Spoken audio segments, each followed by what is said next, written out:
But in the bullshit department, a businessman can't hold a candle to a clergyman.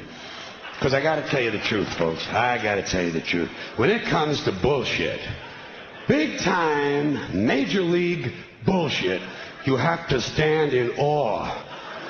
In awe of the all-time champion of false promises and exaggerated claims, religion. No contest. No contest. Religion easily has the greatest bullshit story ever told. Think about it. Religion has actually convinced people that there's an invisible man living in the sky who watches everything you do every minute of every day. And the invisible man has a special list of 10 things he does not want you to do. And if you do any of these 10 things, he has a special place full of fire and smoke and burning and torture and anguish where he will send you to live and suffer and burn and choke and scream and cry forever and ever till the end of time. But he loves you.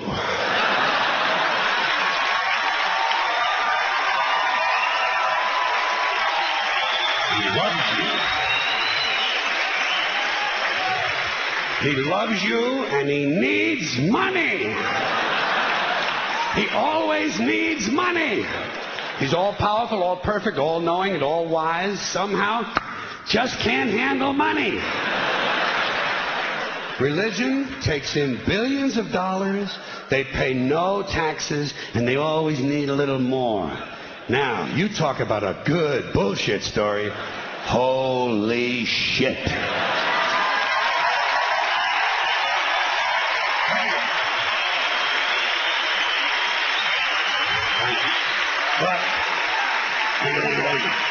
Thank you very much. But I want you to know something. This is sincere. I want you to know, when it comes to believing in God, I really tried. I really tried. I tried to believe that there is a God who created each of us in his own image and likeness, loves us very much, and keeps a close eye on things. I really tried to believe that, but I got to tell you, the longer you live, the more you look around, the more you realize something is fucked up. Something is wrong here. War, disease, death, destruction, hunger, filth, poverty, torture, crime, corruption, and the ice-capades. Something is definitely wrong. This is not good work. If this is the best God can do, I am not impressed. Results like these do not belong on the resume of a supreme being. This is the kind of shit you'd expect from an office temp with a bad attitude. And just between you and me, in any decently run universe, this guy would have been out on his all-powerful ass a long time ago. And by the way, I say this guy because I firmly believe, looking at these results, that if there is a God, it has to be a man. No woman could or would ever fuck things up like this.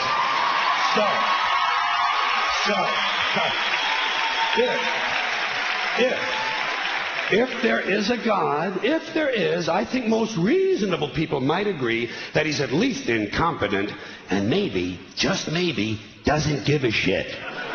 Doesn't give a shit, which I admire in a person and which would explain a lot of these bad results. So rather than be just another mindless religious robot, mindlessly and aimlessly and blindly believing that all of this is in the hands of some spooky, incompetent father figure who doesn't give a shit, I decided to look around for something else to worship, something I could really count on. And immediately, I thought of the sun. Happened like that. Overnight, I became a sun worshiper. Well, not overnight. You can't see the sun at night. But first thing the next morning, I became a sun worshiper. Several reasons. First of all, I can see the sun. Okay? Yes. Unlike some other gods I could mention, I can actually see the sun. I'm big on that. If I can see something, I don't know, kind of helps the credibility along, you know?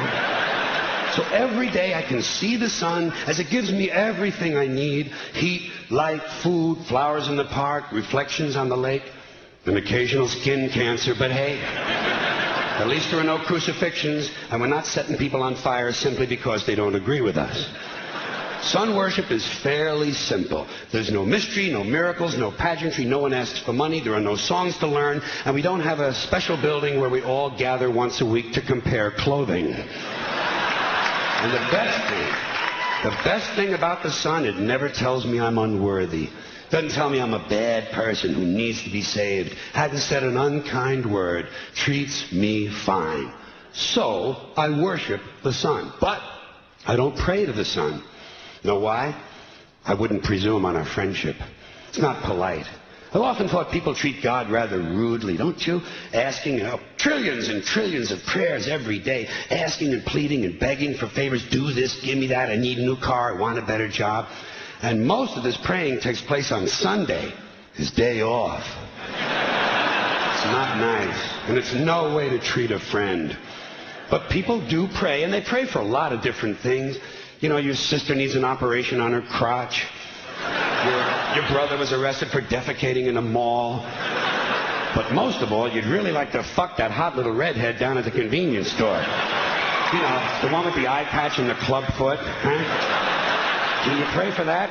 I think you'd have to. And I say, fine, pray for anything you want. Pray for anything. But what about the divine plan? Remember that? The divine plan. Long time ago, God made a divine plan. Gave it a lot of thought, decided it was a good plan, put it into practice. And for billions and billions of years, the divine plan has been doing just fine. Now you come along and pray for something. Well, suppose the thing you want isn't in God's divine plan. What do you want him to do? Change his plan? Just for you? Doesn't it seem a little arrogant? It's a divine plan. What's the use of being God if every rundown schmuck with a $2 prayer book can come along and fuck up your plan? And here's something else, another problem you might have. Suppose your prayers aren't answered. What do you say? Well, it's God's will. Thy will be done. Fine. But if it's God's will and he's going to do what he wants to anyway, why the fuck bother praying in the first place? Seems like a big waste of time to me. Couldn't you just skip the praying part and go right to his will? It's all very confusing. So to get around a lot of this, I decided to worship the sun. But, as I said, I don't pray to the sun. You know who I pray to? Joe Pesci. Joe Pesci. Joe Pesci. Two reasons. First of all, I think he's a good actor, okay? To me, that counts. Second, he looks like a guy who can get things done. Joe Pesci doesn't fuck around. Doesn't fuck around. In fact, Joe Pesci came through on a couple of things that God was having trouble with.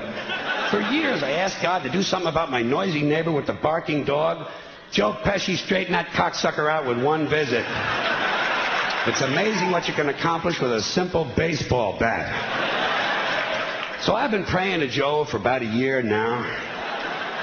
And I noticed something.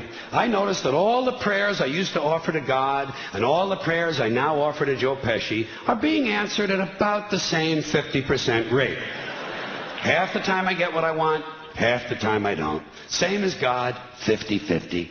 Same as the four-leaf clover and the horseshoe, the wishing well and the rabbit's foot. Same as the mojo man. Same as the voodoo lady who tells you your fortune by squeezing the goat's testicles.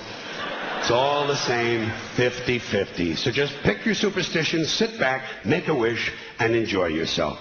And for those of you who look to the Bible for moral lessons and literary qualities, I might suggest a couple of other stories for you.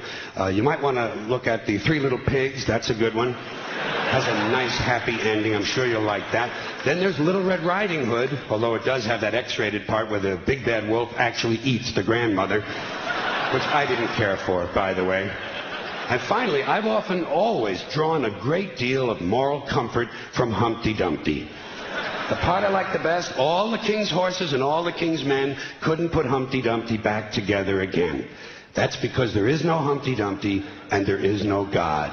None, not one, no God, never was. In fact, I'm gonna put it this way.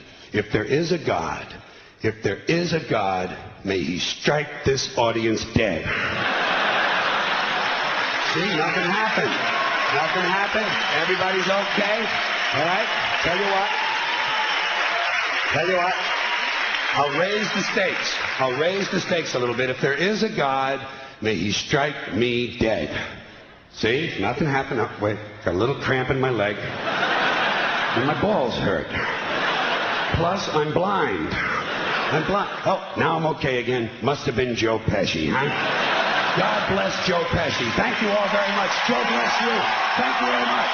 I appreciate it.